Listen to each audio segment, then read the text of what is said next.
and welcome to episode 104 of the Thinking LSAT podcast in Los Angeles. I am Nathan Fox, and with me in Washington, D.C. is Ben Olson. How you doing, Ben? Doing great. It's been a couple weeks since we talked. What's new? Not a whole lot. I feel like there's a lot of things that have happened, though, in the legal world. Crazy news, huh? All the time.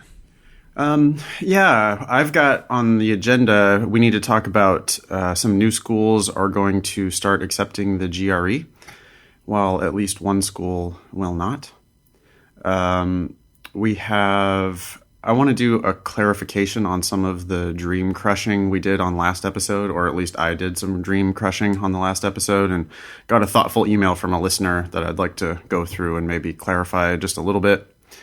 We have a hilarious stress bomb email that came out from the LSAC to everyone who's registered for the September test, which I found pretty funny, so we can talk about that. Yep. And we have our usual stack of listener mail. Anything you want to add to that, or does that sound good? No, that sounds great. Okay. Remember, you can always subscribe to our email updates at thinkinglsat.com/blog/subscribe. You can also email the show help@thinkinglsat.com. And just a friendly reminder, Ben and I are both in business. We teach classes in DC, San Francisco, and Los Angeles. Ben in DC, I teach in San Francisco and LA. And Ben has a full online program. I have a full online program as well. And we both do private one-on-one tutoring online. You can check out our websites if you're interested in more on that. Ben is strategyprep.com and I am foxlsat.com. Okay. First, this news item. We have an announcement that Georgetown, right in your backyard, Ben, is going to start accepting the GRE for law school admissions starting now, 2018 admission cycle. Yeah. Northwestern also announced that they will start accepting the GRE, but not until 2019. And we have Penn came out and said that they are not going to accept the GRE. They're going to wait and see how things shake out. So I saw the... Oh, yeah, go ahead. What do you think about all that? Yeah, it's interesting. I was actually a little surprised by Penn's stance, but also not totally surprised, I guess. But it did surprise me when I first saw the article. I didn't end up reading it, did you? No. Yeah, I told my class, I was like, yeah, Penn's not accepting the GRE. And they're like, why? And I'm like, I don't know. I actually didn't get to reading it. Yeah, I mean, it's like, it's a non-announcement anyway, right? To say we're not accepting the GRE, they could easily just change their mind tomorrow and start accepting the GRE. So I don't really know how permanent that policy announcement has to be. That's true. I guess I was surprised because I feel like it seems like if I were running a school, I'd be racing to allow people to apply with the GRE so you can get more applicants. Yeah, well, so you're smarter than these people, Ben. I mean, like these big bureaucracies just move very slowly. You're a small business person. You've been in business for yourself for a long time. These are a bunch of professors and lawyers and, people that just don't do anything quickly. So you're smart and you realize that accepting the GRE makes all the sense in the world for these law schools. Who knows why the bureaucrats do what the bureaucrats do, right? Yeah. Did you read this article from law.com where Kelly Testi made some comments about the GRE? So I started to read it, and I couldn't finish it. Yeah, the article is titled LSAT Leader Urges Caution in Law School's Use of GRE. And this is from the new LSAC. What is she, the president of LSAC? Kelly Testi? Yep. Yeah. She has expressed some, very grave skepticism about whether the GRE is going to really do as good of a job as the LSAT does in making sure that we have fine, qualified applicants for law school. I laughed out loud at one of the things she said. It was just so ridiculous. it was like an interview. The format of the article, we'll post it on the website, thinkinglsat.com, in our show notes. Yeah. But she got asked a question. It's like an interview format, this article, and she got asked the question how the LSAT and GRE are different. And she pointed out that analytical reasoning is 25% of the LSAT and 0% of the GRE. Whoa. And then because analytical reasoning, right? Yeah. Okay. And she said for the GRE, 25%. Sorry. She said she pointed out that half of the GRE quantitative skills like algebra and geometry, she pointed out that that's 50% of the test. Mm-hmm. And this interviewer from law.com helpfully, just tells her, says, it's a bit hard to see how algebra and geometry come into play in law school. And Testi says, I think most people would agree with that. Blah, blah, blah. And oh, dear. And she says, she's pointing out that financial literacy might be useful, which has nothing to do with the LSAT. There's absolutely nothing about financial literacy on the LSAT, so I don't really know how that's relevant. I guess that was just an aside. But then she says, that's not algebra and geometry. And but you know what? It's also not logic games. Yeah. When she says analytical reasoning, that's the logic games. Yeah. And the logic games have absolutely nothing to do with law school or legal practice. Well, I tend to think of, I guess I don't know for sure, but I tend to think of analytical reasoning as much broader than the logic games too. So like if you can do well in math, then to me that suggests you have the chops to do well with analytical reasoning. Like I think that's a no-brainer. I mean, one of the reasons why I'm good at logic games and one of the reasons why you're good at logic games is that we're both good at math. Yeah. We've always been good at math. Are you kidding me? Yeah. People who can kill the GRE are going to also kill the analytical reasoning on the LSAT, which is just logic games. So this is just so goofy to be saying, to be pointing to analytical reasoning as the reason why LSAT is better than the GRE is that's either just a lie, or it's just foolish, because there's no way that the logic games do a better job. I mean, and now notice I am arguing against my own financial well-being right now. Yeah. I have only an LSAT business, but there's no way that that's a supportable position. Yeah. So I'm sorry. I'm on the side of truth, and I thought that was just silly.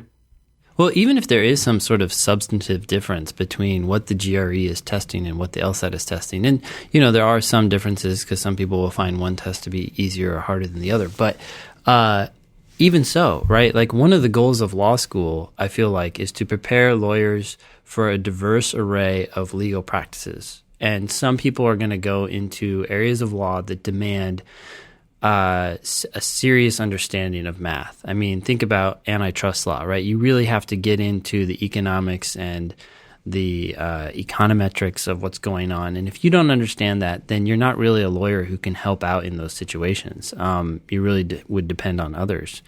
And I just feel like there are so many areas of law that deal with complicated mathematical situations and problems and challenges that if 25% of your class came to you through the GRE because they did well on the GRE and are good at math and have a more science, based background, that seems like a good thing, right? Like you'd be putting out better antitrust lawyers, better tax lawyers, better anything that has to do with financial. Do you think lawyers don't argue about money? I mean, what are you? It's not. You don't want lawyers to be good at math. Anyway, algebra and geometry. Let's be honest. It's kind of a competition. This whole thing is about how bright are you? How hard of a worker are you? And getting good at logic games and getting good at algebra and geometry, there's not a huge difference in that. It's just a proxy for Exactly. can you dig into somewhat difficult mental gymnastics and get out of it without losing yourself. Yeah. I'm talking myself out of having a business here, but if you're a law school and you're listening to this, take my opinion as an LSAT professional for 11 years and also someone who took the GRE and the GMAT both, and I scored 99th percentile on all of the above, and there is no way that the GRE is not going to be as good, or at least reasonably close to as good as the LSAT. If you were going to talk about why the LSAT's different and better, I think you should be talking about logical reasoning. Not analytical reasoning, but logical reasoning. Logical reasoning is half the LSAT, and it is arguments. It is arguing, and it's an intense test of English. And maybe that's why she can't. Maybe that's why Testy can't do it, because she starts sounding racist if she says the LSAT is an intense test of English. Maybe that's what's going on. I don't know. You know, because that's one thing they're never honest about. They're never honest that, like, hey, you got to be really, really good at English. You're going to have a hard time in law school if you're not. And you're going to have, and the LSAT, I think the LSAT's got to be the stiffest test of English that there is, right? Yeah.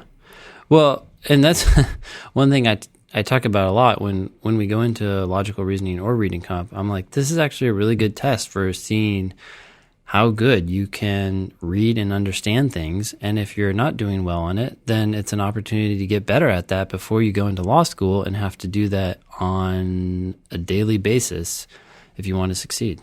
Yeah, and before you start paying $50,000 a year to be learning English, you know, you really don't want to be struggling with your vocabulary when you're in law school. That's a bad time to be struggling with vocabulary.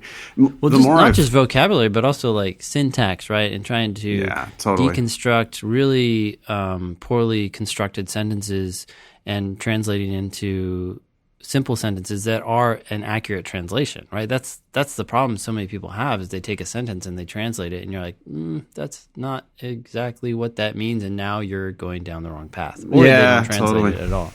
Yeah. But anyways.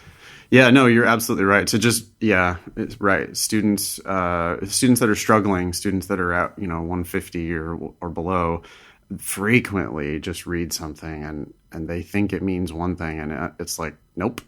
It does not mean that. Those words in that order do not mean what you think they mean. Yeah. Sorry. And that's really hard to teach and really hard to prepare for. I don't know. Okay, well, anything more about this? It seems to me almost inevitable, unless like the ABA steps in and says that they're not going to allow this. It seems kind of inevitable that more of at least the top schools are going to follow suit and start accepting the GRE. Yeah. I would. John Roberts going to accept the GRE? I don't see a problem with that. Yeah. You're already starting to sound like an administrator with that non-statement. Yeah. Yes. Sorry. There we go. It's on record. John Roberts is now the 5th law school that's going to be accepting the GRE. Excellent. Yeah, that's funny. Okay. Let's see. Moving down the agenda here, we have our smallest donation ever. Yep. Annalisa donated $1.70. At first I was like, what? I guess this is a 170 though. Maybe she got a 170. I don't know. Except for it's not, because she's in my online class right now. Oh, okay. Yeah. Yeah. And, so fill us in.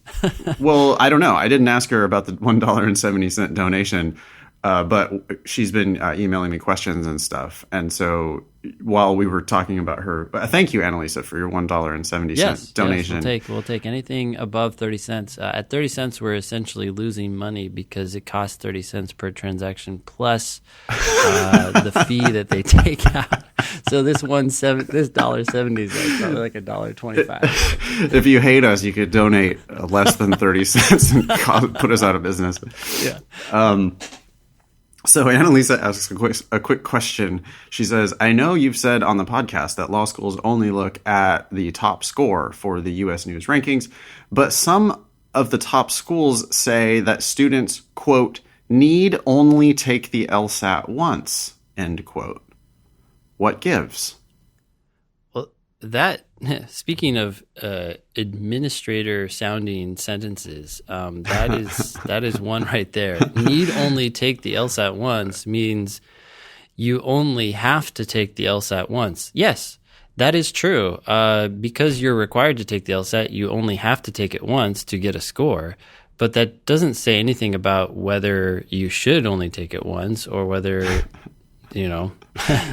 there's a problem with you taking it more than once. Yeah, it's a perfect LSAT lesson. The word only indicates a necessary condition.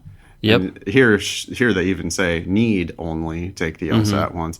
But that's not the same thing as just saying, hey, you should only take it once. This is saying you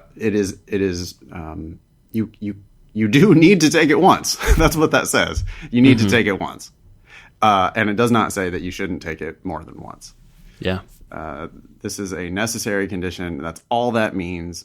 Yeah, it's administrator speak. It doesn't mean shit. It means we require the LSAT for admission. That's what it means. I have heard some students who go to like these panels, and these law school representatives go to the panel and they talk about the LSAT and taking it multiple times and things like that. And I've heard several students tell me that when they listened to the panel agreed that you should only take the LSAT once. And I was like, well, wait, who's on this panel? Like, what representatives are you talking about? And in some cases, they did have reps from pretty big schools, including, I can't remember which schools now, but like Chicago or Cornell or whatever. And I was like, oh, wow, that's really surprising. But I think those comments still need to be taken in light of the fact that although a 170 by itself might be a little bit better than a 170 along with a 165 because it just looks cleaner and nicer and whatever. If you get a 165 and you have the potential to get a 170, then you absolutely have to take it again. It's going to be better to apply with a 165 and a 170 than to apply with a 165 by itself, right? Like, so I kind of feel like it's a moot point at the end of the day.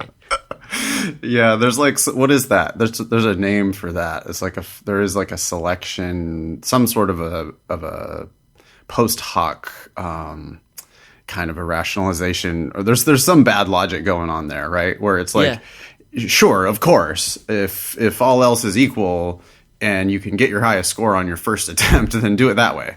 Yeah. But if not, then not. That's not. That is, you should. I think students should plan on taking it multiple times.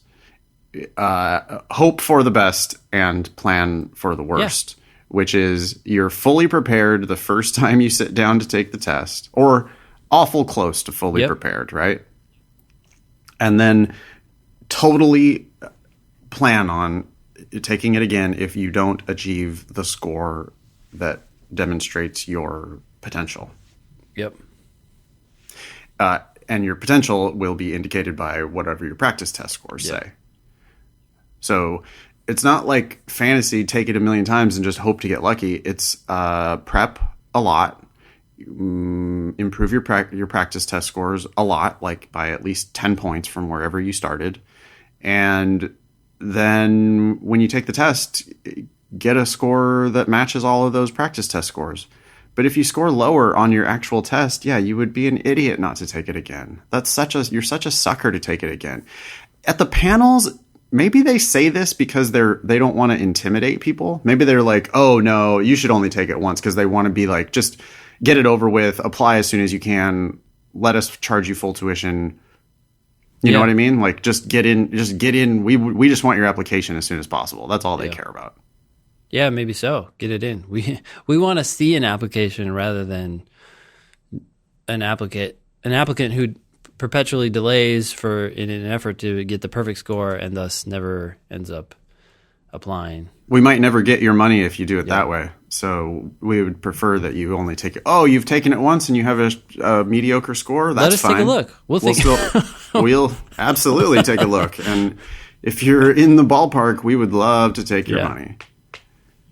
I'm sorry, but that's the truth. By the way, I think what you were just talking about, taking the LSAT, plan on taking it a couple times, is really good advice, because a lot of people want to know, like, hey, I'm going to take the test in, say, September, and I'm getting close to the score I want, or the score range that I want, but I don't know if I'll get there by September. So should I just put it off until December? And I'm always telling them, like, look, just keep your slot in the September test. And if you end up getting close enough, go ahead and take it. And even if you're just close, but you don't end up getting the score you want, by taking it in September and getting that experience, I think you're all the more likely to nail it in December, because now you're going into the December LSAT with the experience of taking it officially in September. And, if you don't get close, then withdraw by midnight the night before, and then there'll be no record that you even signed up. But at least you had that option. And sometimes I think people are worried about the money, but it's sort of like, this is a drop in the bucket for everything that's going to come after you take the test in September, and then maybe again in December. The whole application process is expensive, and law school itself is extraordinarily expensive. So it just seems like a smart option to keep the September test open. And if you end up taking it but need to take it again, so what? Now you have that experience that a lot of other test takers in December won't have. Yeah, 100%. I love the idea of thinking about your existing registration. If you've already registered, you have an option to take the test. And you should keep that option all the way up until the final week before the test. You should pretend like you're going to take it. You should keep working. You should prep hard for the test. And then if your scores are not where you need them to be, you can just go ahead and withdraw. You lose $180, but so what? You've already paid the $180. And even if you change your test date, you're only going to get half of it back or something, because they charge you another half of it to change your test date. So $180 is 1/1000th of the amount that law school is going to cost you.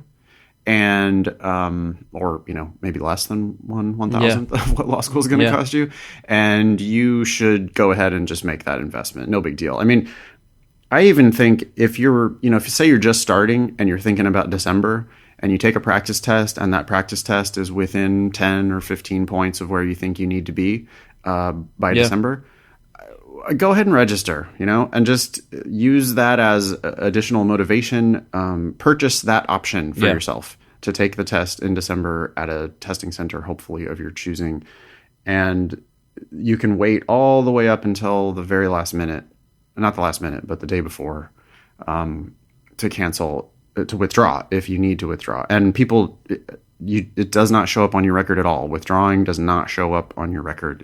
It's as if you were never registered to take the test. Yeah. So there's no reason not to do that. You don't have to panic, and you don't have to decide now. You can wait until the final week before the test. Yeah. Okay. So I'd like to get into this. I got this email yesterday, and I bumped it up to the top of the agenda. This came straight to me because I think I do a little harsher version of dream crushing than you usually do, Ben. So I'll read it, and then we can kick it around a little bit. But it's It says, "Dear Nathan, I'm a huge fan of your podcast, and I'm currently studying for the LSAT, which I plan to take this fall. I just graduated with a degree in international business. I'm writing to you because of your opinions on going to law school to, quote, change the world. I found your and Ben's discussion in episode 1 of the podcast to be particularly disheartening." 101, right? Yeah, 101. I thought it was last episode, but it's a couple ago. Okay. That's fine. Sorry, you just said episode 1. So episode 101. Yep. Yeah. First of all, you are talking to future law students on your podcast, and your whole profession is about law school. How could you be deterring students to attend law school? The fact that you are dissuading people from doing the very thing that you are making money from is concerning to me. I have taken a lot of advice from the podcast and have learned a ton of study tips. Therefore, I respect your opinion and would like to hear what you have to say about this matter. So I'll just respond to that question. How could I be deterring students from attending law school? And the answer is I would not be able to sleep at night if I did not do that. I do not think so many people. I've done this for a long time. I've been teaching LSAT for 11 years. And a significant portion of the students who come to me, having been to law school myself and knowing hundreds of lawyers, I would say there's a serious chunk of people, like a third at least of the people who come and take a class from me, I don't think they probably are going to be successful in law. Now, I can't crush anyone's dreams individually, but I do know that like half the people who go to law school never end up practicing law. And you don't get your money back if you don't end up practicing law. You don't get your money back if you don't pass the bar exam. So I do make a very good living doing this. And yes, I am arguing against my own self-interest, but I can't in good conscience not say to people that I am skeptical of your chances of being a successful lawyer. So I'm not saying this to anyone individually. I'm just saying I think there are a lot of people with dreams that are much bigger than whatever the eventual reality is going to turn out to be. And this is not a problem if you can do it without debt. If you can get a scholarship or if someone else is paying for it, then it's not that big of a deal. But the debt that you accumulate in law school is crushing. And I just don't want people ruining their entire financial future by going to law school without a credible path toward paying the money back. You have anything you want to add to that, Ben? No, I agree completely. Well, I guess I have one thing. I read this email and I was confused by this sentence. It says, the fact that you are dissuading people from doing the very thing that you are making money from is concerning to me. This sentence is concerning to me because I don't understand what this listener wants. Like, do you want us to, like, the opposite would be that we would be encouraging people to do the very thing that we are making money from, which seems like the definition of suspicion, right? Like when you go to the barber and you say, should I get a haircut? And they're like, yep, definitely should. You're like, well, are you saying that because you make money when I get a haircut? Or are you saying that because I really need a haircut? And so I don't understand. The opposite of this sentence doesn't seem like a better thing to me. So can I help her? Let me help her out. I have a more generous interpretation. That sentence also bumped me. Like I thought she was, I thought it was like sort of attacking us for taking this stance. Like, how could you possibly do that? But I don't think that's what she meant. I think what she meant is, wow, the very people who would be making money off of me if I decided to jump in and take an LSAT class are telling me maybe I don't need that. Maybe this is a bad idea. And so now I am concerned about my idea. Oh, that's what I think she means. Sorry. That makes sense. In that case, I think that you should be concerned because it's like you just said, it's a very expensive endeavor and not one that many people should be taking. It is an endeavor that some people should be taking. And as we've said, I think many times before, if you're that person, then we want to help you. If you're not that person, then we want to help you figure that out because there are so many other options if this is not for you and you just don't know that yet. Yeah. Right. And so we can talk to you about it. We can, on the show, we can explain what the realities are of being of law school and of being lawyers. If you do decide that you want to give the LSAT a full shot. Did you just call it the LSAT? Because that would be interesting. The LSAT. That's pretty awesome. If you want to take a shot at the LSAT to see if you can cut it, we will help you prep, and some people if you start out at like a 140, yeah, it's conceivable that you could make it to 160, and we would love to help you do that. But if you start at 140 and you only end up at 150, and that's your best that you can possibly do on the LSAT, then I'm sorry, but I'm just going to be very skeptical at what you're going to really be able to achieve in law. Yeah. And there are exceptions, right? You might come and say, look, I'm planning to go to this law school. They're going to give me this much money, which is not much, but I know exactly what I'm going to do when I graduate. Then I'd be like, dude, you know what you're getting into? Go for it. But most people don't. They just have some sort of vague notion that once they get in, everything will fall into place. And it's the exact opposite. And the law schools are perfectly happy to make you think that that's what's going to happen. You know, they're going to show you the pictures of people wearing suits and like, oh, you're going to be one of these people as soon as you graduate. And it's like bullshit. I mean, part of the reason why I'm so vocal about it is that I am a first generation college student. I had nobody in my life who could advise me about what I was getting into. The law schools want your money. And I foolishly, without any plan, without knowing any lawyers, without having any credible path to making it in the legal world, I signed my name. And next thing you know, $50,000 is going to Hastings every year. And I graduated, with a JD and no path to being a lawyer. I was never on the path to being a lawyer. It's ridiculous. Mm-hmm. I'm not cut out for that. That's not a good plan for me. Mm-hmm. I don't have the temperament for it. I don't have the interest in it. It's just not a good place for me to be.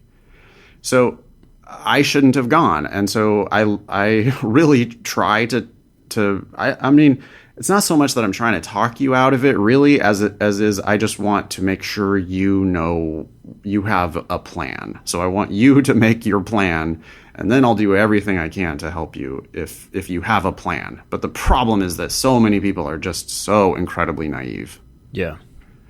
Okay, one more paragraph here in Miriam's very thoughtful email. It says, I want to go to law school to practice in the public interest area. Specifically, I would like to do international law. Already there, I'm like, what is that? Yeah.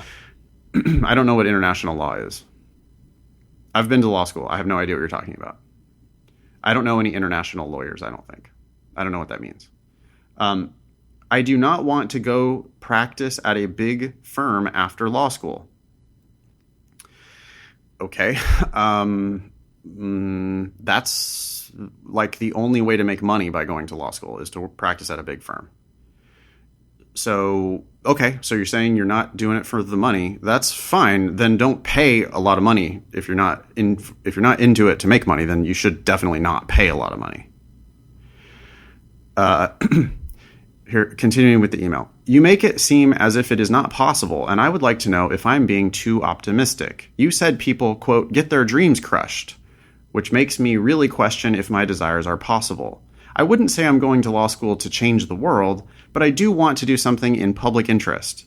You mentioned that people who write about public interest in their personal statements are liars. I need to know more about this and ultimately the realities of law school and what it is really like. Best, Miriam.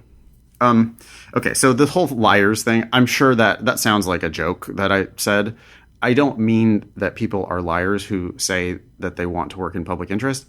But I do think that many, many people go to law school with these fantasies about working in public interest / international law / I don't want to work in a big firm and, I don't want to be a litigator. I want to do something in public interest. But they can't name a single lawyer who has this fantasy life that they're thinking about. Yeah. To me, public interest is way too vague. Exactly. It's like, what? Do you have a specific cause that you are interested in? Are you interested in immigration? And even then, what aspects of immigration are you interested in, and what do you know about it? Are you interested in trying to get, I wish I knew more about public interest, but like issues that face, lower income families when they have legal issues and they don't know where to turn? Are you planning to get involved with that? I mean, she says that she's interested in public interest generally, and that she would specifically like to do international law. When I think of international law, I'm thinking about large corporations. I'm thinking about multinational corporations that have to do business internationally. I'm thinking about the interactions between countries. Like international law is loosely defined by how countries have interacted with each other in the past, and to the point where it becomes a, quote, law. It's a little loosely defined because there is no, global constitution, so to speak. But this is maybe just my ignorance, but I'm really having trouble seeing how someone would do public interest in the international law arena. If someone knows anything more about international law, including Miriam, I'd love to hear it. But this to me just sounds like the classic, I want to go do good, but I don't know what that good is. Yep. So far from everything Miriam has said, I 100% believe in her earnestness. I don't doubt her. I don't doubt that she wants to do good. I just haven't heard a shred of a reasonable plan. Mm-hmm. What exactly is it that you want to do? Who is it that you're going to help, and what kind of job is that? Immigration's a perfect example of people I want to do immigration law because I feel so sad for these refugees. Yeah. And it's like, that's awesome, except for what job is that? Who is going to pay you? How are you going to do that? Yeah. What do you mean? And what happens a lot with people who, even if they do specialize in immigration, they end up working for a firm that is helping tech companies get engineers from India. And you work on H-1B visas or whatever those visas are. Right, which is like a super formulaic, just like kind of a paperwork sort of a job, just cranking out those applications. And if that's really what you meant, but I just don't think that's what people mean when they say they want to do immigration law. No. It's just that that's what immigration lawyers do. Yeah, because a lot of these people are not paying. So you're working through some nonprofit organization, which is not going to pay you very much. They might get some funding from some philanthropist or someone else who wants to invest money into this organization. But at the end of the day, they can't pay you very much. And so sometimes people who are doing the most when it comes to immigration or helping individuals in the way some people might be thinking is that they will go work for a big law firm, and then part of their pro bono hours is to go and help with an immigration case or something like that. But that's only a sliver of the vast majority of your time. Right. Yeah. Okay. I don't know that I want to add any. Well, Miriam, your path forward is you need to be able to name a lawyer whose career you can credibly replicate by going to law school. So, I mean, you know who they are, you know what they do every day. That's exactly what you want to do. You know roughly how much money they make. You know how many hours they work. You know how hard it was for them to get their job. You know where they went to law school. And you're going to go to that law school or that kind of law school, and you are going to be able to step into that sort of a job. Yeah. And if you can't do all of that, then I don't really think you have done the due diligence yet. I just want to protect you from $150,000, $200,000 lifetime crushing debt. Yeah. So that's why we say it, because we've both been very fortunate.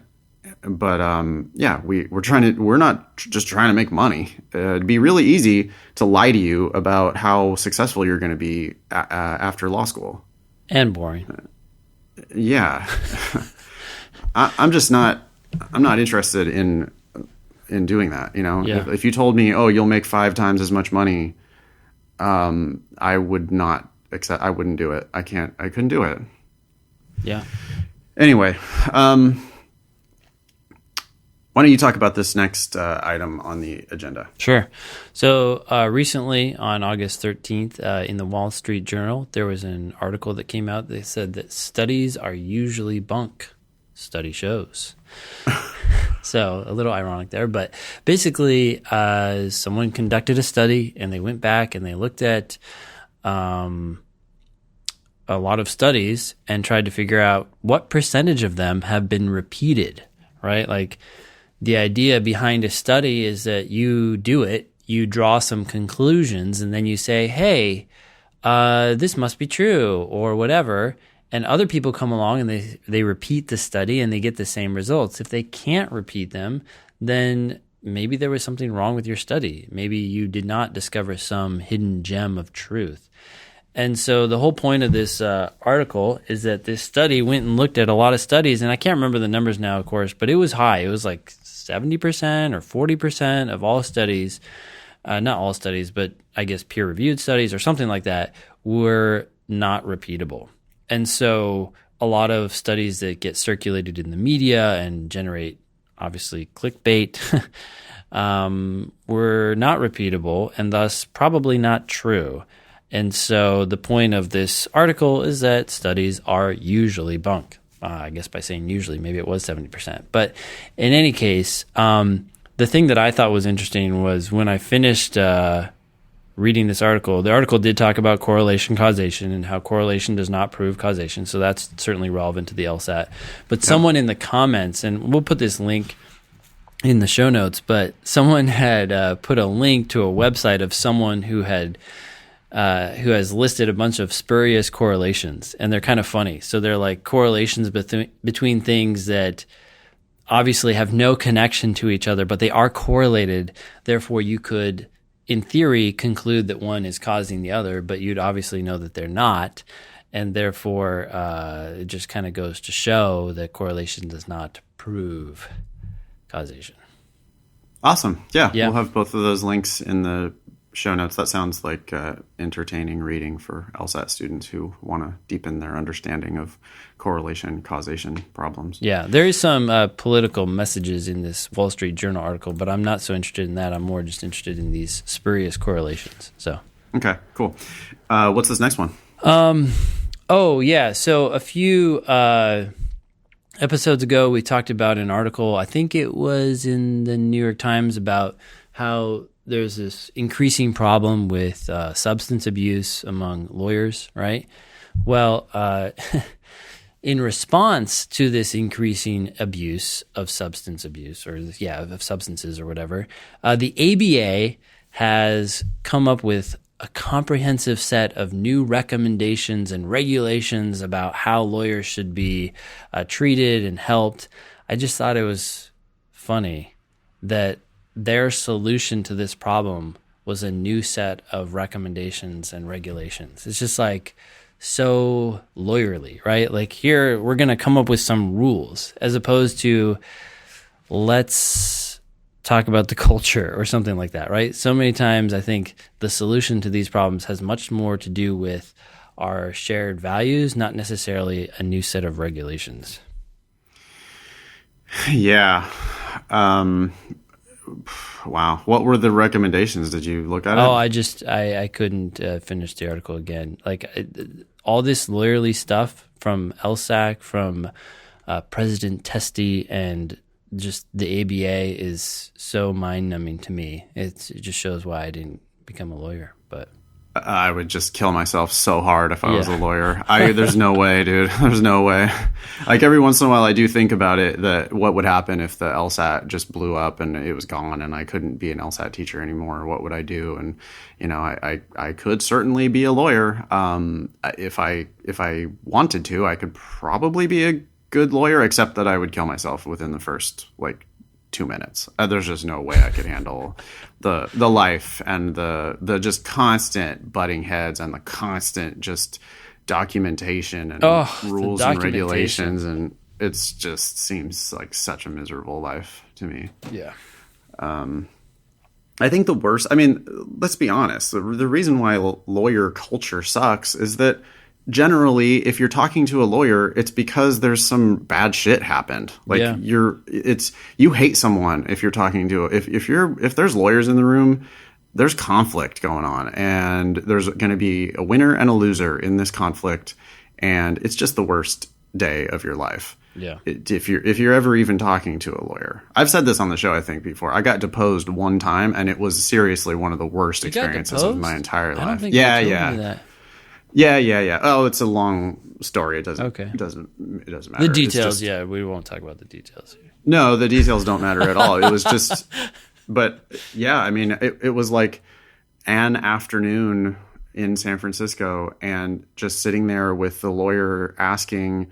I mean, my lawyers were there, the opposing counsel was there, and it was just like the same question 20 times. They're just trying to get you to say what they want, maybe. Huh? Trying to get you to slip up. And then I've got like, my not scripted, but like I know what I'm supposed to be doing in there because I'm prepared for the deposition. Now, you can't be scripted for the deposition. You can be prepared for the deposition. Fuck off. It's all the same. It's the same thing.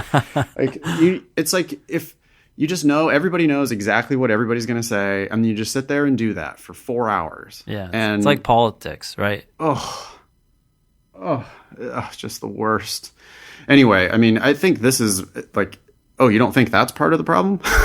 Why lawyers are having drug and alcohol problems and suicide problems and everything else? Yeah. Yeah. Anyway, there are people who are just cut out for it. There are a lot of people who are cut out for it. Yeah. And if you're listening to the show and you know that that's you, that you can handle it, then good for you. Great. Kick ass on the LSAT and let's do this. But for everybody else, if you've got an inkling of some other stuff that you might like to do with your life, please do that. Yeah. Okay, this one, it was funny. This also got vaulted to like the top of the agenda because it was so hilarious. This email is coming from Rob, and it's forwarded. Rob is registered for the September LSAT. And it's from LSAC_alert at lsac.org. Why do they always have to do that? It's like LSAT, digital, what was it? www.digitallsat.lsac.org. Like everything is just like so long. Seems like this could just be from alert at lsac.org. Yeah, alert or help. Yeah. Or it could just be from they would never say LSAC help. at lsac.org or something. But instead it's from LSAC_alert at lsac.org. And the subject line is all caps. And it says it's a run-on. And in all caps, it says, urgent, don't be turned away from the September LSAT.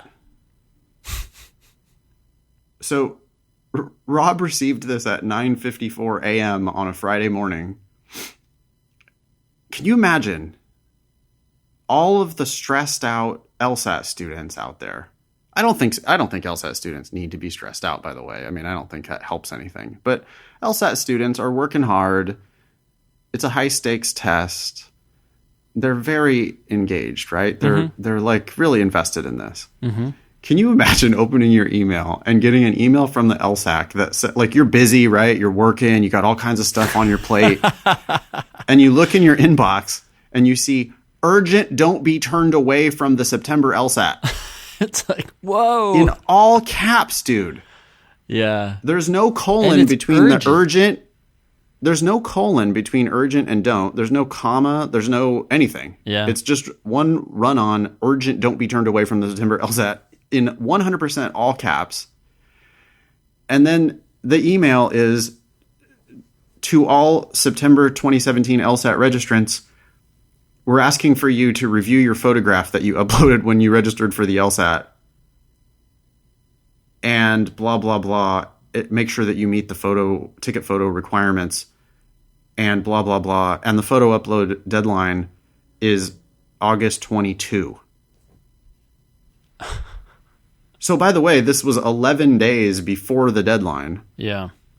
By the way, this was also, I'm sure, part of the, when you registered, you already uploaded a photo anyway? Yeah. Or maybe you don't have to do it. Do you do it when you register now? Yeah. Mm-hmm. Oh yeah, when you registered. So these people have already uploaded a photograph. Yeah. They could have had plenty of opportunities to tell them that these the photos have to meet these ticket photo requirements. Yeah. What? It sounds like a scam, right? It looks like, I'm going to go to the LSAT. It looks like it came from Nigeria, dude. If anyone's asking for your LSAT registration, don't give it to them. Oh my god. Oh my god. I wonder if these new ABA requirements about the well-being of lawyers, it should apply to emails that you get from the LSAC. Yeah. Like, I want to know who sent this. I want to know what's going on. What are you doing? Well, why are you doing this to my students? Well, the crazy thing too here is that, we complain about long emails on the show, but this is way longer than it even needs to be, right? The email itself also sucks. Yeah, so it's like, you're like, what's going on with this subject line? Then you have to like parse through this, what I think is too long. If they really want people to act quickly, they need to make this a 3-sentence email. Dear so-and-so, please check your photo to make sure that it's legit, right? Or here's valid. The link. Yeah, here's the link. Thank you. And then you would get more click-throughs because people would be like, oh, I completely understand what I need to do with this email now, so I will click the button. You could even say in there like deadline, August 22nd or August 21st or whatever, Please check your photo. You won't be allowed to take the test if your photo doesn't meet the requirements. And you could have links just in there. Yep. Link to please check your photo. Link to the requirements. And then the deadline. This has bold. It has all caps. Ugh. It has crazy, weird formatting. Paragraphs are weird. It's got what? I love the note at the end. Please note the photo upload deadline, which is all caps, is or capitalized, August 22nd. Blah blah blah. After that, comma, no uploads or changes may be made. That is the definition of a deadline. Yeah. You don't need to say please note there. You don't need to say oh my god. It's I don't know what you're doing. Why? Hey, stop doing this to my students. Leave my students alone. My students are working hard. They are registered for the test. They already checked the goddamn photo. And even if you want them to double check it, you could say it nicer than this. Yeah. What are you doing? It's like trying to make it stressful. Mm-hmm. Well, I mean, hey, they're stressed out. They're getting encroached on by the GRE. That's true. Well, okay, let's be honest. They're doing the best they can. I mean, they're not trying to be villains. They're acting like villains, but they're not trying to be villains. They don't think that they're the villains of the movie. No, they're trying to be helpful. They are trying to do their job. I understand that they are trying to do the best they can. It's just that the best they can is not very good right now. No. So hopefully some competition from the GRE will kick them in the ass and get them to be a little more friendly. Are you kidding me? You want to know why people are stressed out and declining, numbers or whatever? It's because of shit like this. Yeah. Ugh. All right. Sorry. Next one. We got I wanted to ask Ben this question because this is a question that I get a lot. Yeah. I get emails where people are trying to pre-prep before they take a test. Yep.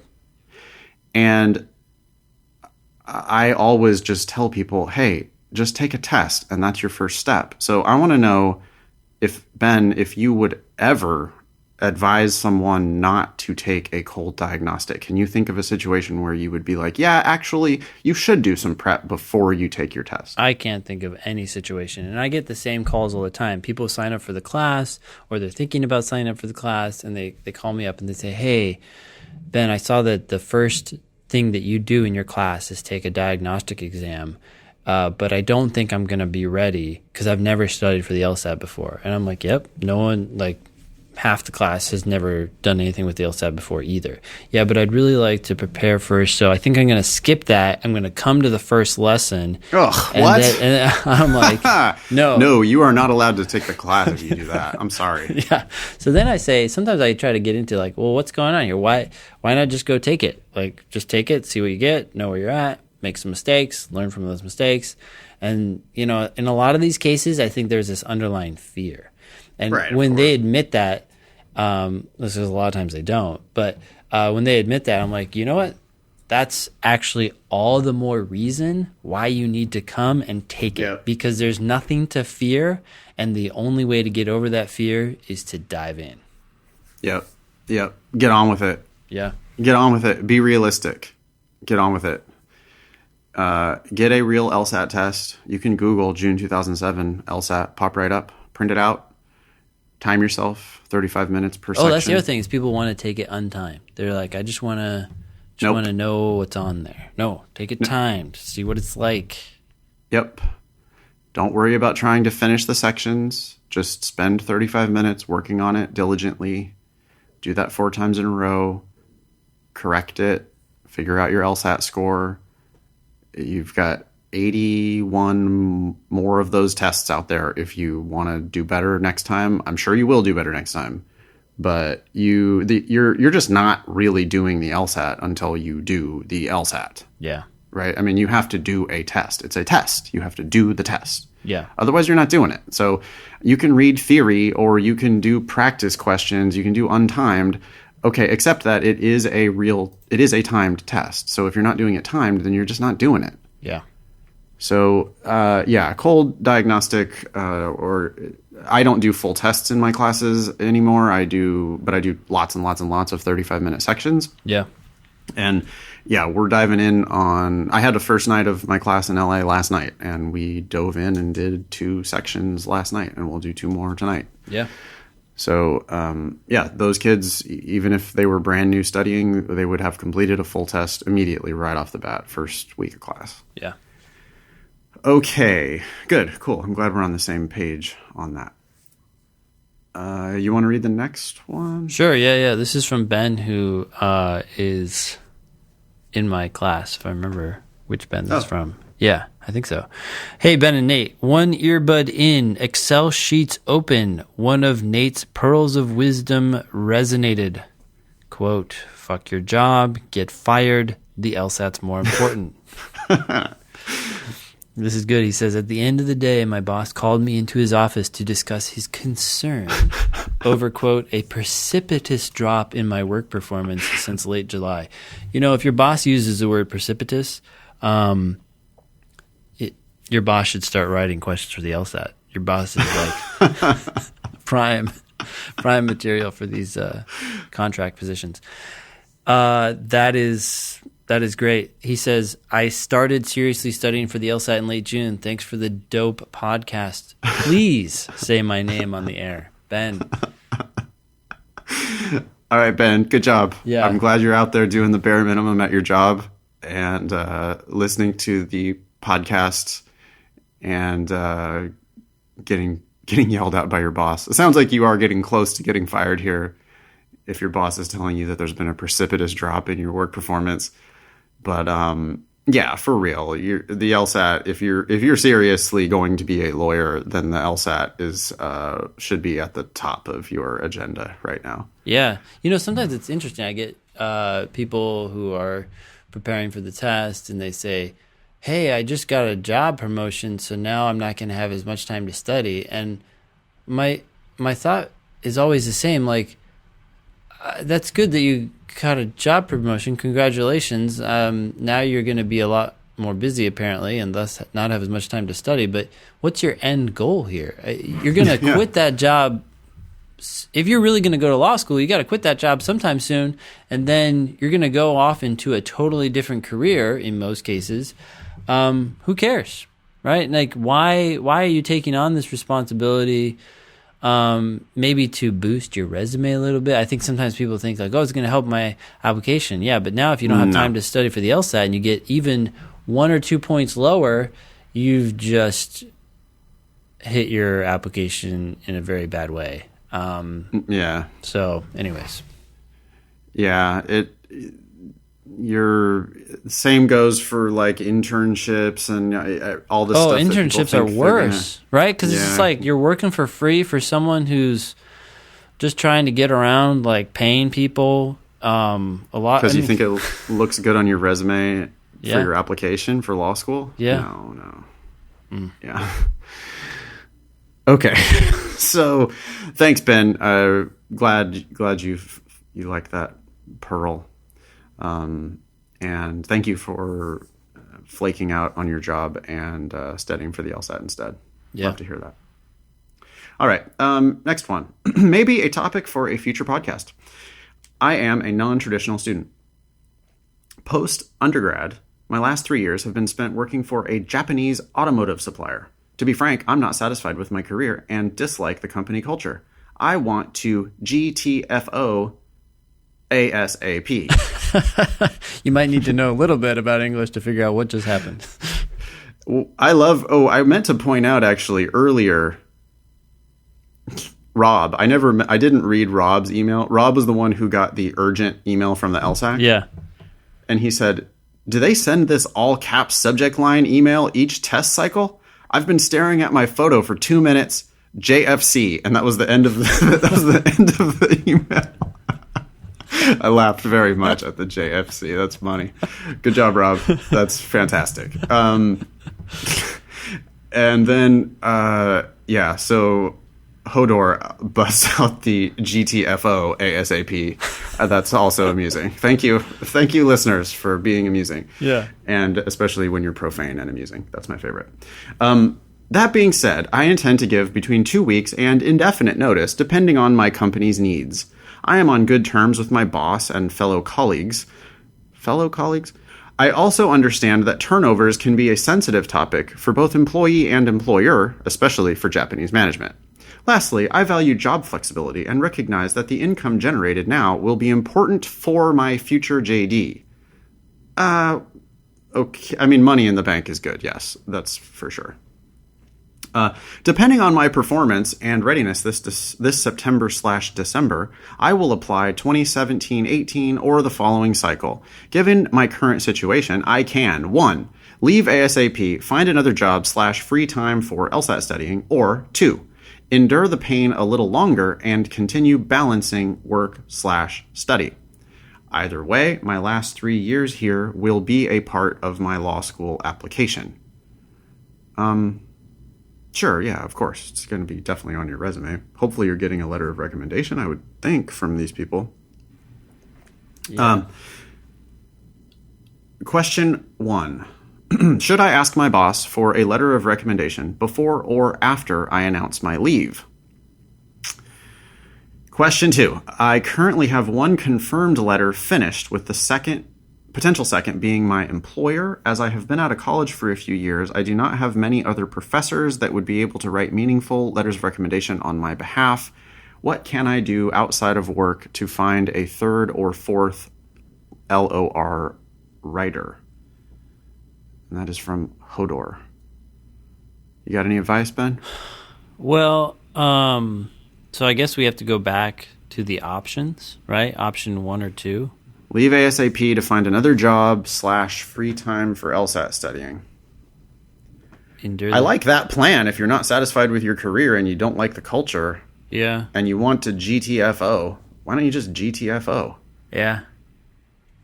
I think there's a case to be made for either one of these. I mean, part of me also just says, well, just coast, because I don't think you're going to get that much of a benefit by having your life totally free to study for the LSAT, because you can still only study so much every day. So, like, if you coast and that helps pay the bills and you just leave promptly when work is finished and go study, you don't have to worry about looking for another job. I mean, it kind of depends, too, on if this person is planning to apply this cycle or next. He said that he might apply next cycle. In that case, it's maybe too long to drag it all out. But I guess I don't necessarily see a problem with just, like, kind of checking it off, going to work in the day and then going at night. You don't have to worry about looking for a new job or anything like that. You can just study. Yeah, I like that plan too. I mean, he's getting paid. He could continue to get paid. He could continue. He could do, just do the job, but don't really try to do anything more. And keep studying an hour a day for the LSAT Yeah. until you're ready. Yeah, that's not that bad of a deal. The only thing that's a little concerning, why I agree with you maybe on number one, is the dislike the company culture. That makes the job hard, even if it's like an okay job, I think a big part of your job is who you interact with every day, and if that's demoralizing, maybe it is better to just get out of there. And even if you get like a low paying job, if it's with people it's kind of fun to hang out with, then you could leave work energized and do better with your LSAT studying. Yeah, if he's talking about enduring the pain, and he's talking about doesn't like the culture, wants to get the fuck out, then yeah, I mean, life's short. Yeah. I'm generally a big advocate of quitting things. If things don't seem like they're working out, there's probably something better around the corner. Yeah. And if the next thing doesn't work out, you can quit that too. So, some of the ways that you find what you're really meant to do, or what not meant to do, not like I believe in that shit, but find find a better thing for yourself, is to quit the things that suck and spend your time doing things that you think are going to be better.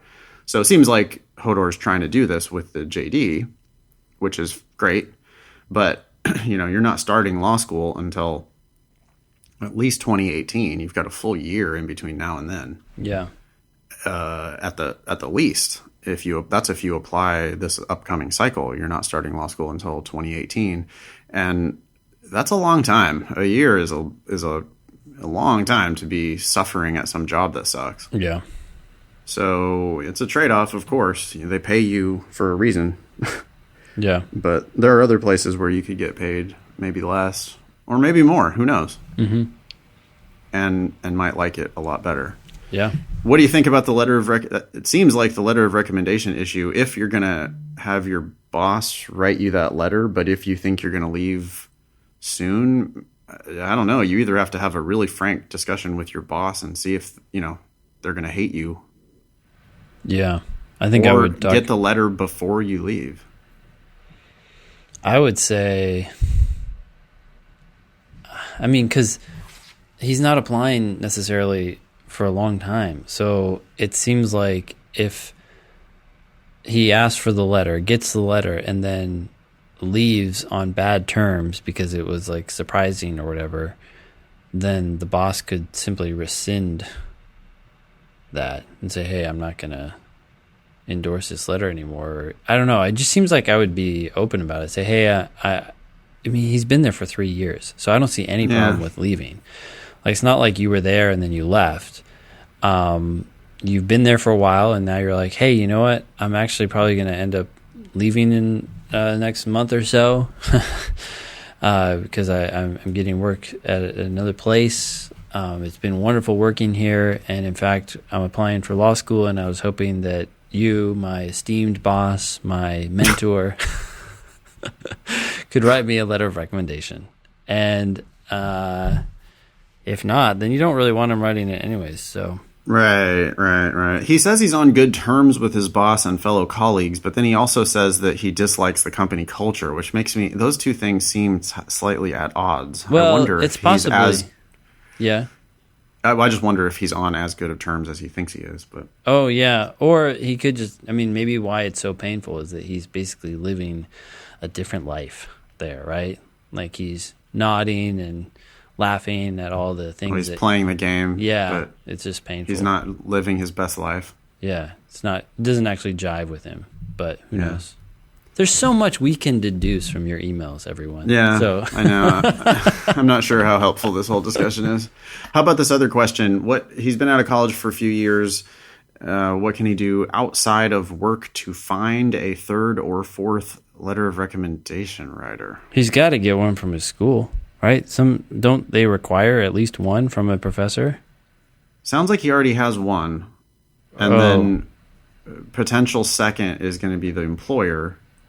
But then he says he doesn't have many I see, other yeah. professors that would be able to write meaningful letters of recommendation. So what can I do outside of work to find a third or fourth letter of recommendation? I don't think you. Well, Do you need one? Do you need No. a third or fourth? I don't know that you need a. You don't need a fourth. You might need a Some third. schools you need a third. Yeah.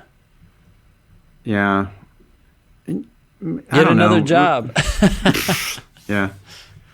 Reconnect with a professor that you got an A from. Go back and have coffee with them. Send them an email.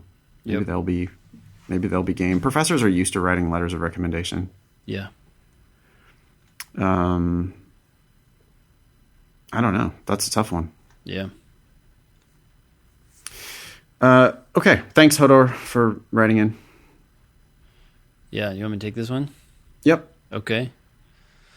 I was expelled from a public university in 2012 and joined the military for 4 years. After I separated honorably, I was readmitted into a far more prestigious university than my original one, ranked in the top 10 in the nation.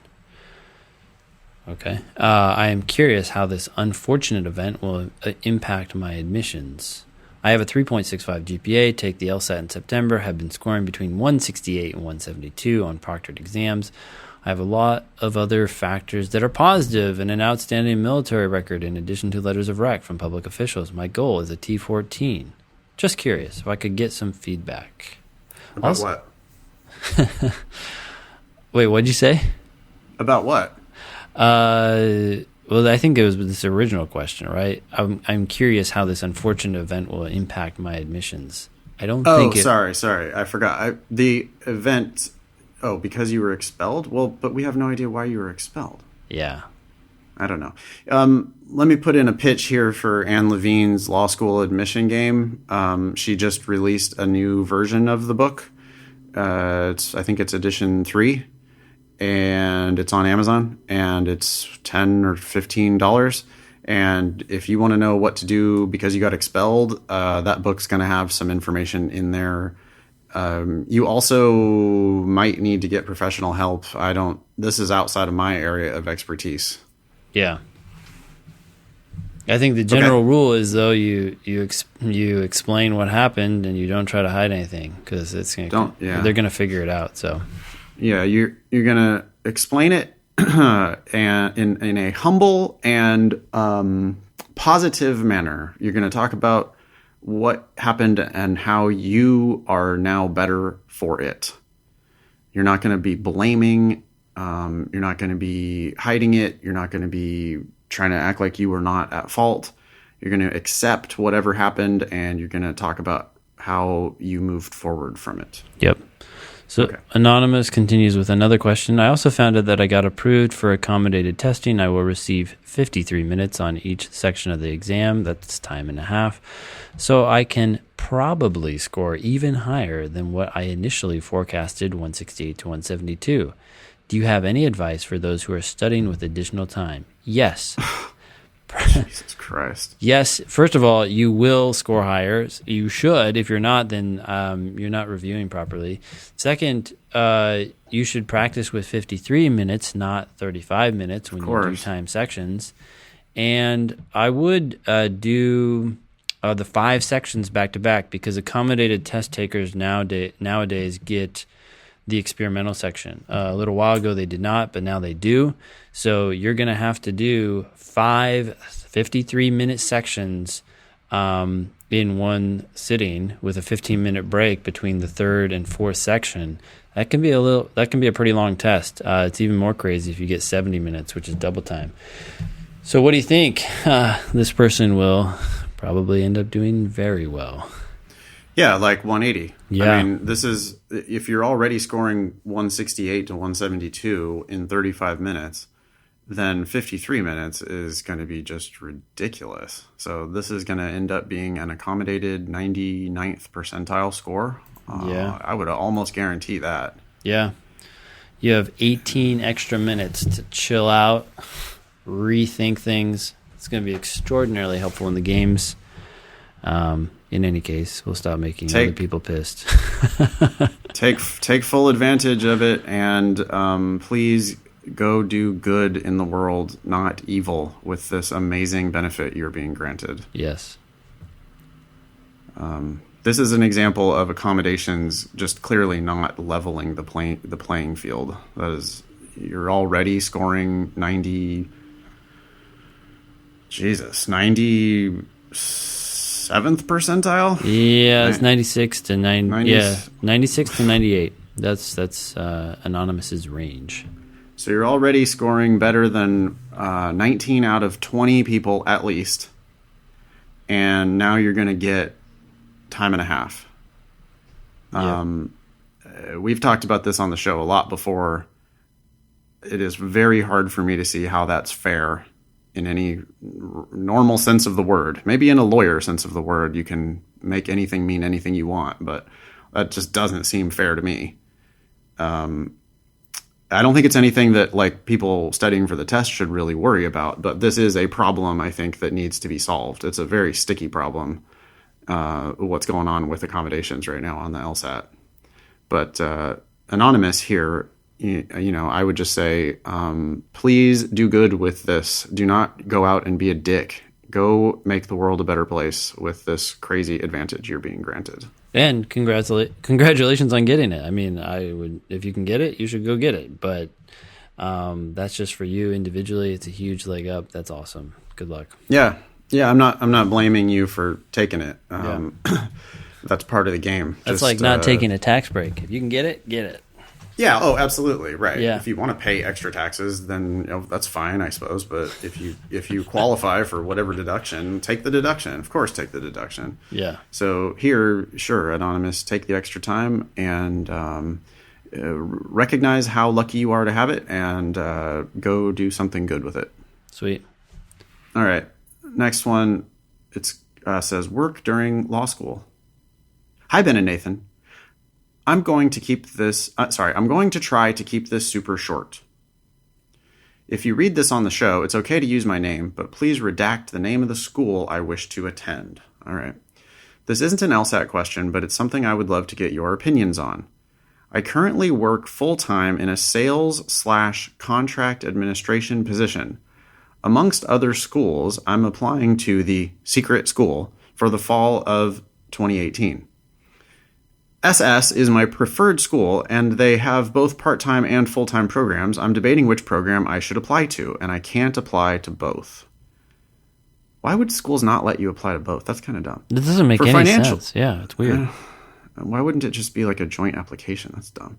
For financial reasons, I'll need to continue working in some capacity while in law school. Is it crazy to try to work part-time while attending law school full-time? What about working full-time while attending law school part-time? I'd prefer to do the former so I can finish school in 3 years. I don't think it's really advisable. I mean, people do it. People who really have their to work part-time while going to school full-time. Yeah, that's what I'm talking. When you go to school part-time, almost everyone is working full-time, so that's the norm. Yes. But when you're going to school full-time, most people are not working at all. And if you even do try to work part-time, they will cap it at 20 hours a week, I believe. I think it's like an ABA rule or something. It is. 1Ls are not allowed to work more than X hours per week. I'm not sure what the limit is, but it's for sure 1Ls, you're not supposed to work more than a certain number of hours. You could always, I did just work as much as I wanted. I was like starting my business, and I didn't, it's not like they cared. It's not like they were checking up on me or anything. I was just sitting in the back of the class, like literally working on my business instead of paying attention to the boring lectures. But this seems pretty clear to me. My advice is go to law school part-time.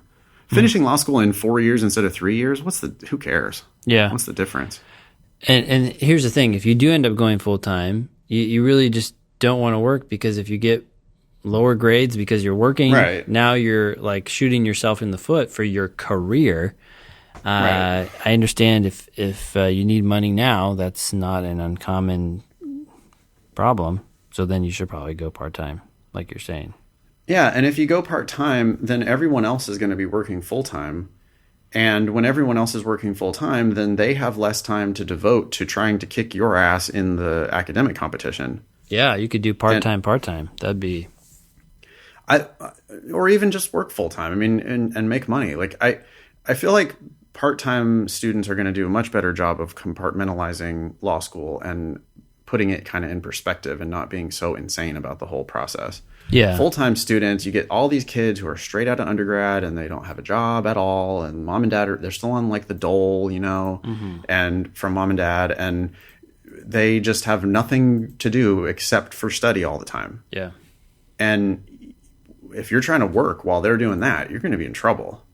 But if you go part-time, then you're going to be shoulder to shoulder with a bunch of people just like you, who have been working full-time. They know what it's like to actually have a job. And it's like this a different perspective, I think, in older students. And I absolutely think you can work full-time and attend law school part-time. Yeah. Okay, it's 1 year longer, but it's going to go by in a flash. I mean, law school just goes by. It's over before you know it. I mean, I was absolutely miserable, but it went, in retrospect, it's like, oh, did it make any difference if I waited another year? No difference. Yeah. And that is from Aaron. Thanks, Aaron. Yeah. Should we have time for one more? I have time for one more. Yeah, okay. So this is from Kyle. Kyle says, Ben, I have a question about maintaining a healthy state of mind during the test. You and Nathan have discussed state of mind. Okay. And to slowly approach each question and be critical of the message and especially the answer choices.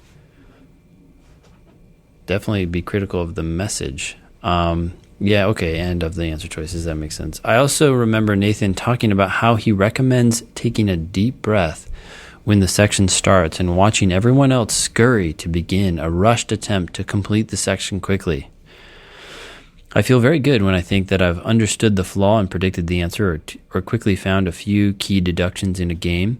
I can feel very proud, assume that I've figured out the important bits, and then miss another important aspect of the question or game. Okay, sometimes in LR I may go through several questions after the first 10. Felt I easily found the CR. I have no idea what that means. Okay. Maybe the problem. And read the following questions less thoroughly, resulting in some silly errors. Do you have a few general pieces of advice for maintaining a cool, even keel throughout the test? What has worked for you and your successful students? Feel free to read on the podcast and use my name, Kyle. Yeah, what do you say?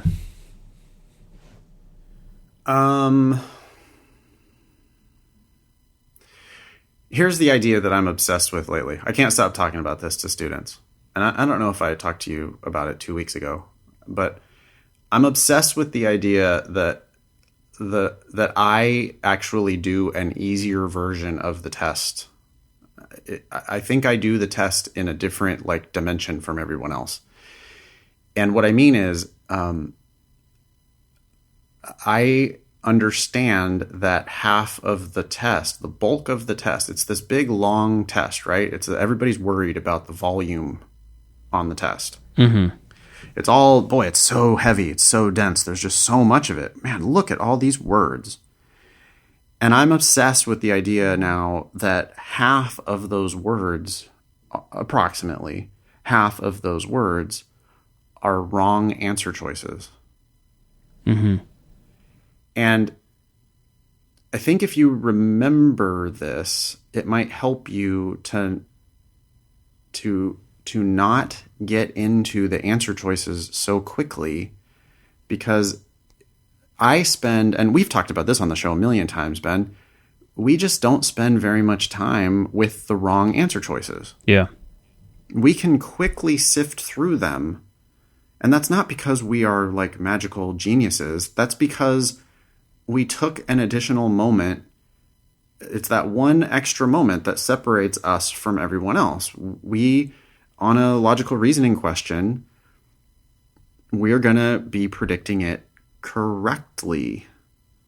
And on a logic game, we're not going to be happy with one or two inferences.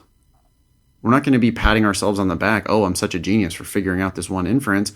We're going to then take that inference and go back to the other rules and the other inferences that we've made and cycle through again and cycle through again and see if we can learn anything else, and sit there for a moment and see if the picture becomes clearer. And we're going to do all of that before we start messing with the questions on the logical reasoning and reading comprehension. We're going to be making clear predictions at least half the time. And then when we turn to the answer choices, which are the other 50% of the content of the test, we're going to be able to very quickly dismiss the wrong answers without really we don't even need to really read them that closely.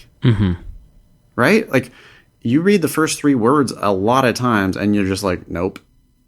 And meanwhile, a student who doesn't really know what they're looking for, or they have a mediocre prediction, they end up having to really sit there and digest what turns out to be a wrong answer. Yeah. So I don't know. I love this idea, especially like on the reading comprehension, where one column on the page is the passage and then 3 columns on the page are questions, and the questions are largely made up of wrong answers. Yeah. You've really got to like hold the test, keep it at arm's length, like the Heisman Trophy. Give it like the stiff arm on those answer choices, especially. And just remember that the better your predictions, you're going to be doing an easier version of the test. I swear, I think I actually read less of the test because I read the argument better, or because I read the passage better. Then I don't have to read the answer choices so much. Of course, I read every word of the answer I pick, but the 4 answers that I don't pick, I sometimes barely even look at them. It's just like, well, that's not saying what I want it to say. You're gone. Yeah, that's happened a lot lately, where like I will be explaining a question in class and I'll read the first 4 words of an answer and I'll get to the word any, or I'll get to some word like more, right, which describes a relative relationship. And for whatever reason, I'm like, oh, no. It's wrong in that context because you understood it so clearly that you see that it's just like, well, there's no way they can save this. This can't be the answer now. Yeah. And so then you get to immediately go to the next answer. Well, and this is the thing that happens is I'll be like, yeah, so this is wrong because of more, or whatever, and then I move on. I'm going through and I'm explaining the rest of the answers and what I'm thinking. And then I'll be, sometimes there's some back and forth, but sometimes I've just kind of plowed through the answers and I'll be like, so what answers were we debating? What answers were most tempting? I'm just curious, kind of getting some feedback here. And they'll be like, oh, it was B. It was B, the one that you talked about for like 5 seconds. And I'm like, oh, I didn't even read that entire answer. Yeah, and this absolutely. is the one that you were debating, which means you read the entire thing. Absolutely. You read the correct answer. You went back to this answer. You were stuck between these two. If you want to know where time goes, it goes into these most tempting wrong answers that you might have been able to get rid of if you had more knowledge and a better understanding of the test, right? Yep. And of the question that they're asking you.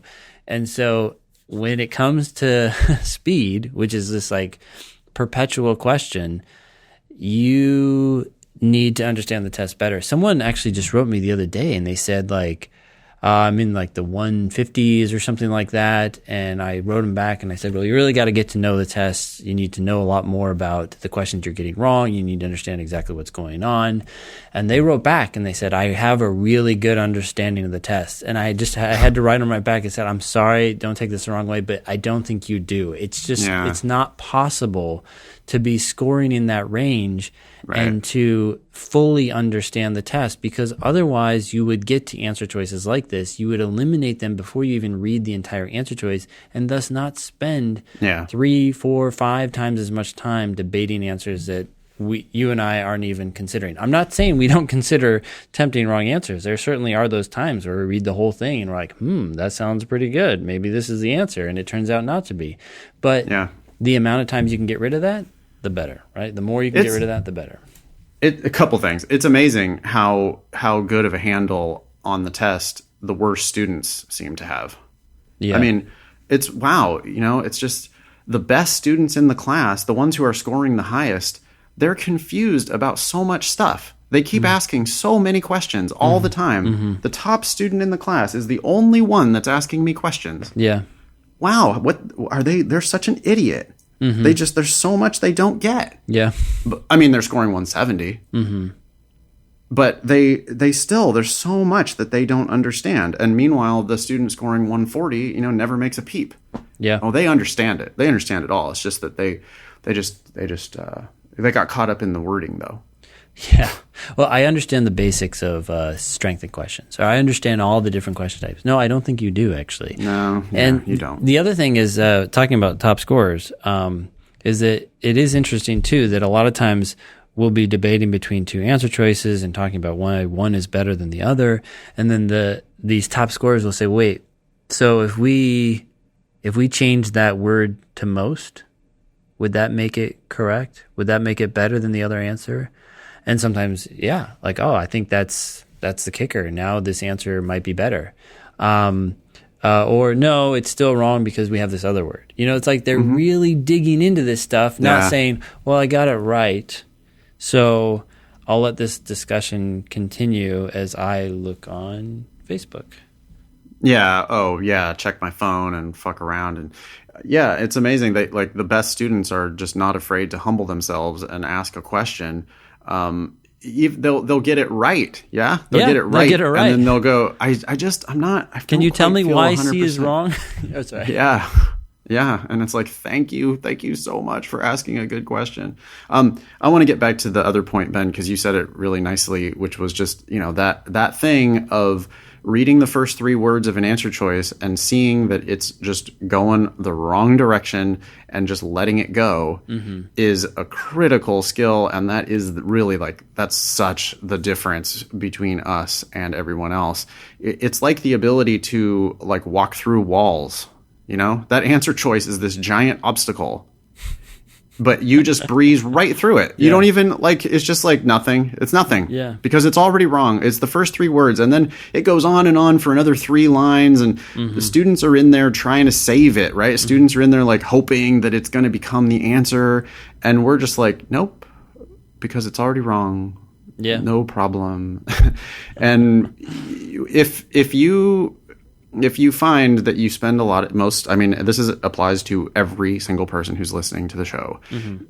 When you find yourself comparing answer choices, going back and forth and back and forth and back and forth, that's going to happen sometimes, but it should not be happening very often. The wrong answers most of the time need to just be looking like shit. They're just wrong. And so there's probably something there that you could have done a little bit better. Well, that's where you can get someone like me or someone like Ben to explain it to you. Because, you spent 5 minutes thinking about that answer choice, and we spent 2 seconds thinking about that answer choice. Yeah. So it's learning to do an easier version of the test. So I don't know if that helps Kyle that much. It's a little bit conclusory. I don't know how do you foster that other than just doing tons and tons of practice and really digging in on your mistakes. Yeah.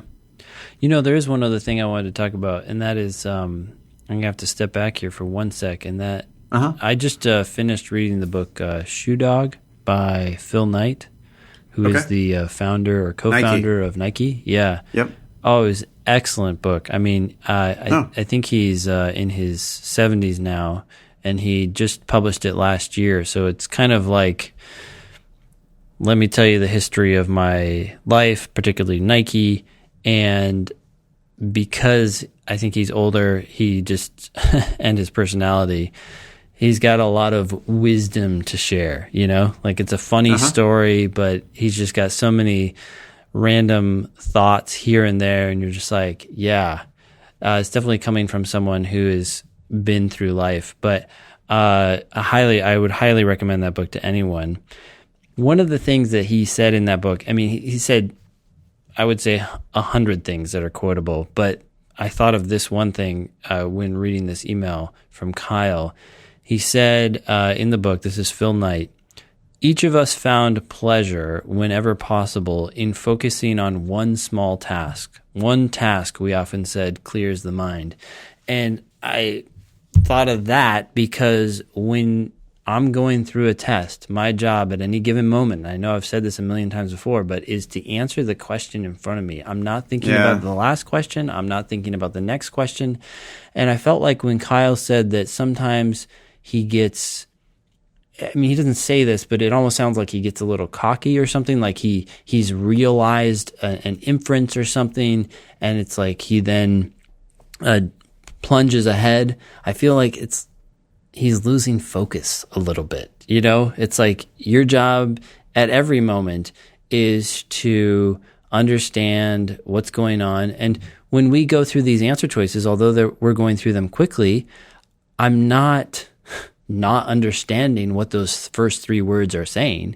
It's precisely because I'm focused on them and know what they're saying that I'm saying to myself, that's not what we're looking for. Yeah, you're not trying to do the next question before you do this one. Yeah. But you do know that 4 out of those 5 answer choices are wrong. And when you go into the answer choices, you're just expecting them all to be wrong. Mm-hmm. You know, one of them is going to be right, but 4 of them are going to be wrong. So when you read A, you're like, well, let's see why this is wrong. Mm-hmm. And after 3 words, it can be wrong, in which case you just immediately start reading B. Mm-hmm. Now, once in a while, you might eliminate all 5. If you don't do that every once in a while, you're not doing it right. You do need to probably be eliminating all 5 every once in a while. Yeah. But you should, that's how you breeze through the answer choices. But we're certainly not looking ahead to the next question. It's just, hey, this is wrong for reasons. That's wrong. Oh yeah, that one. Yep. and then it's easy, but that has nothing to do with rushing. It's just, it has to do with this is the task in front of me. This question is the task in front of me. Mm-hmm. Specifically, this answer is the task in front of me, and probably my task is to get rid of it. Mm-hmm. Right? So if I can just execute this answer for whatever reason, then I can move on to the next one. Yeah. So, yeah, I like that. I like that one task idea. Mm-hmm. Cool. Well, should we leave it there for today? Yeah. Fantastic. Thanks, everybody, for listening to the show. Really helps us if you go on iTunes and click the 5 stars or, 4 stars if you think we didn't do a great job today. You can subscribe on Apple Podcasts or on iTunes or on Stitcher or whatever else you use. You can grab your friend's phone and subscribe them to the Thinking LSAT podcast. You can promote us to your pre-law organization. We would appreciate that. What else can people do? If they want to do us favors. Oh, if they want to do us favors, donate anything over 30 cents. Yeah. Less than 30 cents makes us go backward, guys. But over 30 cents is positive, forward progress. We'll know if there's a lot of negativity out there about what we're doing. Now we know that a bunch of smartasses are going to do this now. Hopefully the thing doesn't even allow them to do that. Seriously, thanks for listening. You can email us both, help@thinkinglsat.com, and we will add you to the agenda. I think that's it. Any final words, Ben? Yeah. No, that's it. All right. Awesome. Talk to you next time. Yep. Thanks. See ya.